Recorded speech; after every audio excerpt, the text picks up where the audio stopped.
Hai Amici, di bulan Maret kita mempersiapkan diri untuk menyambut Paskah.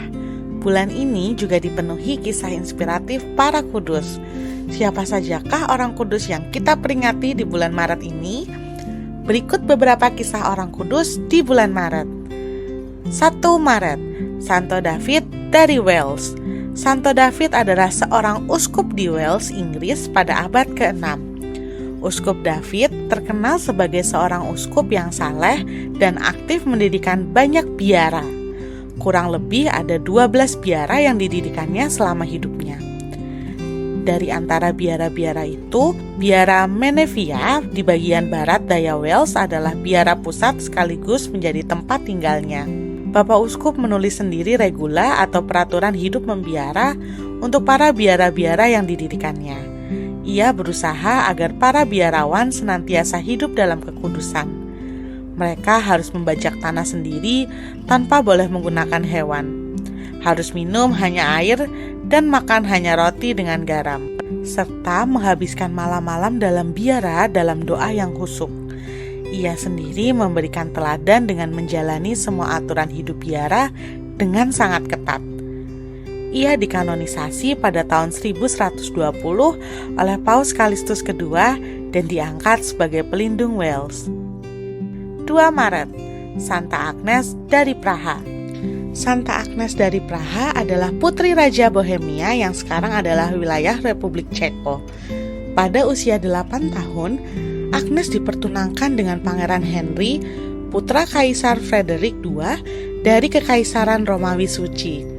Berkat doa-doa Agnes, pertunangannya yang telah berlangsung selama beberapa tahun kemudian dibatalkan. Walaupun pertunangannya telah dibatalkan, namun Agnes tetap saja menjadi pilihan utama bagi para bangsawan di masa itu.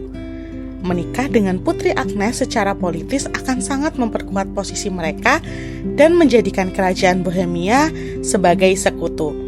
Semua keberatan dari Agnes bahwa dia ingin menjadi seorang biarawati nampaknya akan sia-sia.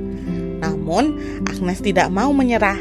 Dengan tekun, ia berdoa dan ia juga mengirimkan utusan ke Roma untuk memohon bantuan dari Paus Gregorius ke-9 agar dia dapat memperoleh kebebasan untuk memilih sendiri jalan hidupnya. Atas pengaruh Paus, Agnes dapat terhindar dari pernikahan politik yang sangat tidak diinginkannya. Agnes berkeputusan untuk menjadi seorang biarawati Klaris. Dengan bantuan kakaknya, Raja Wenceslaus I, yang telah naik tahta menggantikan ayahnya, Agnes dapat memperoleh sebidang tanah yang luas untuk mendirikan biara di kota Praha. Pada tahun 1235, Agnes mendirikan sebuah rumah sakit bagi orang yang miskin dan para penderita kusta di Praha.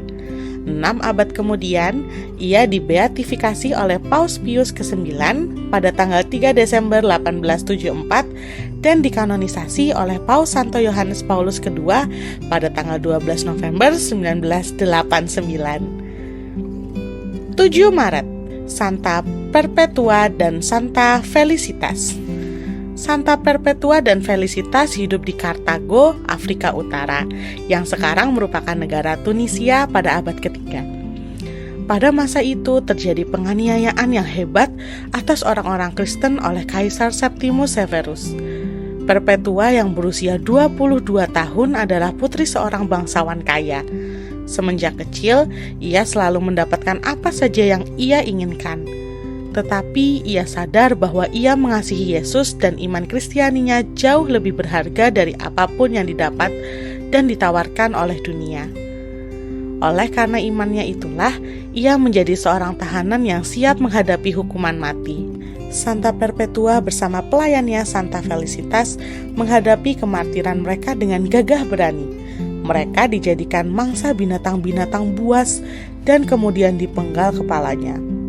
Mereka berdua wafat sekitar tahun 202. 12 Maret, Santo Maximilianus dari Tebeste. Saat berusia 21 tahun, Maximilianus ditangkap karena menolak ikut wajib militer dalam tentara kekaisaran Romawi. Dalam persidangan, Maximilianus membela dirinya di hadapan hakim dan gubernur Romawi. Saya tidak dapat menjadi tentara karena saya tidak ingin melakukan kejahatan. Saya adalah seorang Kristen, katanya.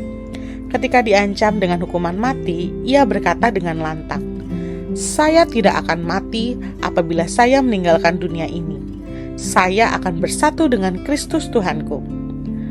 Pemuda pemberani ini segera dijatuhi hukuman mati dan dipenggal di pinggir kota Tebeste pada tahun 295 Masehi. Maximilianus tercatat sebagai orang Kristen Afrika Utara pertama yang menjadi martir karena menolak ikut wajib militer.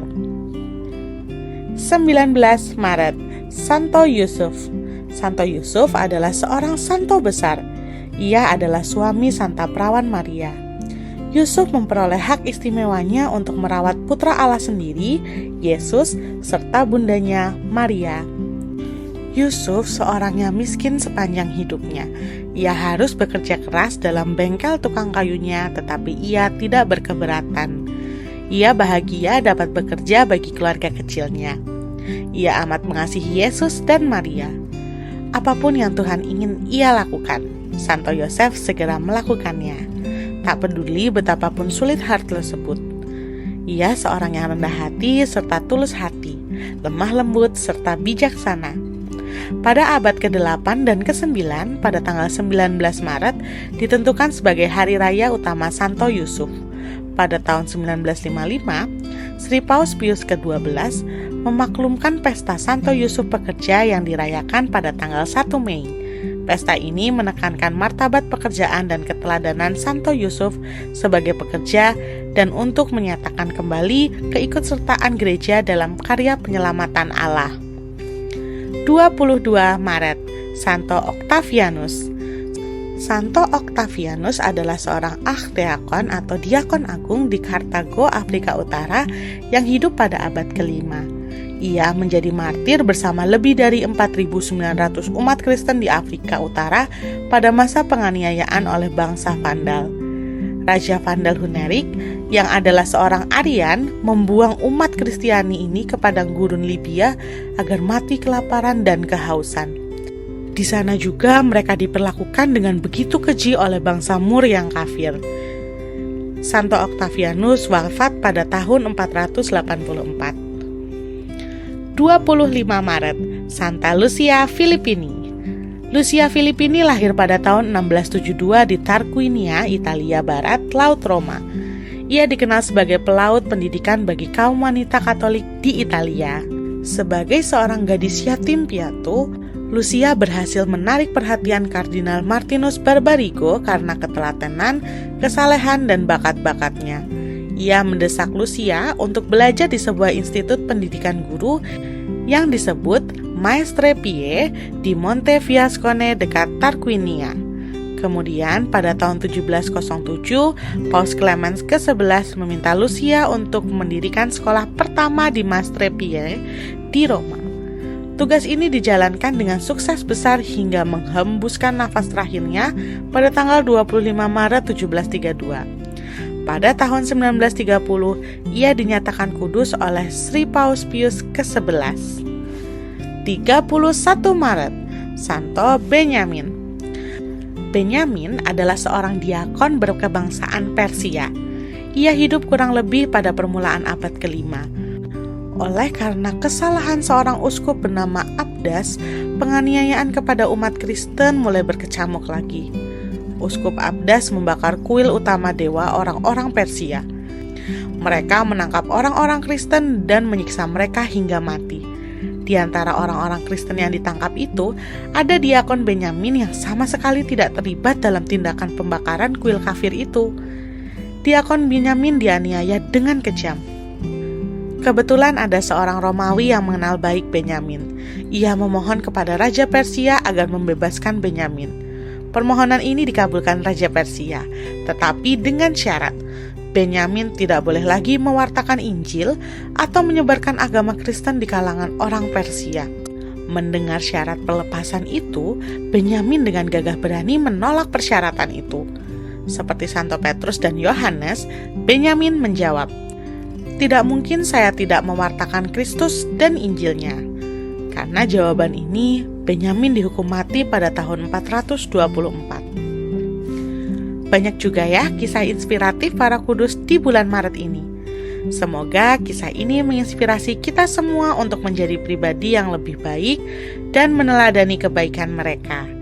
Jangan lupa untuk like dan subscribe untuk terus mengikuti kisah inspiratif orang kudus di bulan berikutnya. Adios, salvate amici.